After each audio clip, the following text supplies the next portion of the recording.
On joue depuis 10 minutes, coup franc intéressant pour la Louvière. Il y a Grisé et Gargoury pour le donner. Et c'est Grisé qui va le donner. C'est cadré, le gardien a relâché et ça rentre. C'est Salou qui a bien suivi. Hochepied qui s'est un petit peu troué là-dessus. La balle venait sur lui, il ne devait jamais lâcher ça. Et Salou à l'affût pour planter le but 0-1 après 10 minutes. Ça se passe pas trop mal pour la Louvière qui marque sur sa première occasion de la rencontre. Ballon toujours Louviérois avec Ménessou, Guinaud. Il y a un appel là de Grisé de l'autre côté, on l'a vu et cette balle arrive. Alors Grisé qui va pouvoir aller provoquer pour rentrer dans le rectangle. Le centre, il est parfait. Il y avait une bonne défense également. L'Empereur, Gargoury maintenant à la frappe. Ouh, on est passé tout près du 0-2. Et finalement Gargoury qui voit sa frappe contrée. On approche du quart d'heure de jeu. Coup franc extrêmement dangereux à l'entrée du rectangle, sur la ligne de rectangle pour Hatt. Alors est-ce que c'est Sonke qui va le donner? Oui, la frappe a été déviée. La Louvière s'en sort pas trop mal parce que cette balle était plus que vicieuse. Il a vu l'appel de Grisé. Grisé qui va en remettre une couche. Le grand pont, mais ils sont deux. Dommage pour Grisé, mais l'Empereur plus vif, il va passer l'Empereur, il peut encore décaler Grisé, le centre, et voilà le 0-2.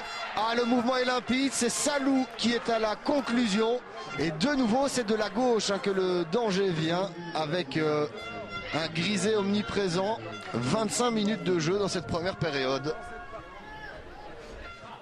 Grisé en retrait avec Bombard. Bombard qui a vu l'appel de Gargoury, magnifique le contrôle. Alors Gargoury doit terminer ça. Oh, ça passe à côté. Quelle superbe occasion. Et Gargoury a fait tout le travail et ça frappe un rien trop croisé. Un ballon en direction du rectangle. Attention, oui. Oh, sur la transversale, il avait bien joué le coup Sonke, pardon, qui a failli en profiter. Sa balle qui vient mourir sur la transversale, ça c'est vraiment pas de chance pour Hatt. Même si les Hattois n'ont pas eu beaucoup d'occasions, celle-ci elle méritait d'être au fond. Delplace qui tente de passer Ménessou. Sonke. Ah, dans le rectangle, ça c'est intéressant. La frappe elle est contrée, c'est Kremers qui avait tenté ça. Et Hatt qui revient très bien sur le terrain dans ce début de première période. Kremers de nouveau sur le poteau. Et coup sur coup, Kremers qui a failli réduire l'écart. 2 minutes dans cette deuxième période et Hatt qui a envie de revenir à la marque. C'est clair et net. Grisé, l'Empereur. Attention, on perd ses ballons trop facilement. Sonke, le relais pour Brienne. Est-ce qu'il va pouvoir frapper Brienne? Non, il a rejoué avec Sonke. On réclame le penalty. Et il est donné par monsieur Lamboré cette fois-ci. Et c'est Keromest qui va se charger de la conversion face à De Vrient. Ah, dommage. De Vrient qui a failli toucher cette balle. On en est donc à 1-2. Réduction du score logique. L'Empereur qui fait sauter Gargoury qui va pouvoir aller chercher cette balle. Alors Gargoury, le coup de coin. Non, cette balle n'est pas sortie, toujours en jeu. Henri maintenant, il va pouvoir aller fusiller Hochepied. Non, Salou a bien suivi. Et Cout pour la défense. Cette balle toujours en jeu, tout ça est très confus. Finalement un coup de sifflet. Sommet qui touche son premier ballon et ça pourrait déjà être au fond. Sommet, oh le poteau. Il est sur le terrain depuis 15 secondes, Ibrahim Sommet. Il trouve d'entrée de jeu le poteau. Ah, ça c'est dommage, vraiment, car son démarrage était parfait, on le connaît. Et puis cette balle, vraiment qui vient mourir sur la base du montant. Brienne va donner ce coup de coin. Attention à une tête, oui, sur le montant, et cette fois-ci elle rentre, égalisation. Alors qui a été mettre cette tête? Il me semble que c'est Dué. Égalisation donc pour Hatt alors qu'il reste moins d'un quart d'heure à jouer dans ce match. Tout est à refaire pour la Louvière. Et carte rouge là pour Guinaud, monsieur Lamboré qui a sorti le carton. Pourquoi? Faute, rouspétance, insulte, difficile à savoir. Mais les Loups vont terminer ce match à 10 alors qu'il reste quelques secondes à jouer dans le temps officiel. Et Guinaud frustré.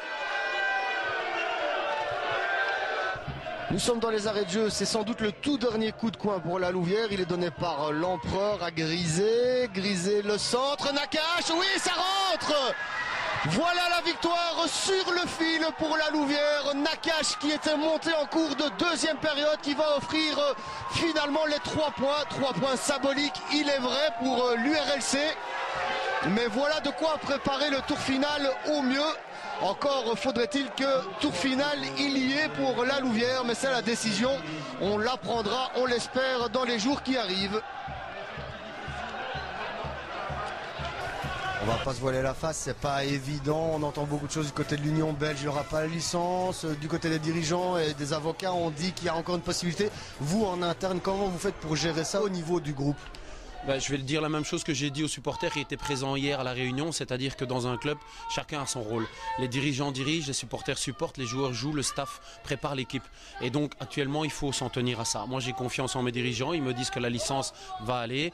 Et donc voilà, moi je me prépare pour jouer le tour final. Et les supporters ont eu ce message hier, ils sont venus aujourd'hui, ils ont boudé un peu au début, je peux les comprendre.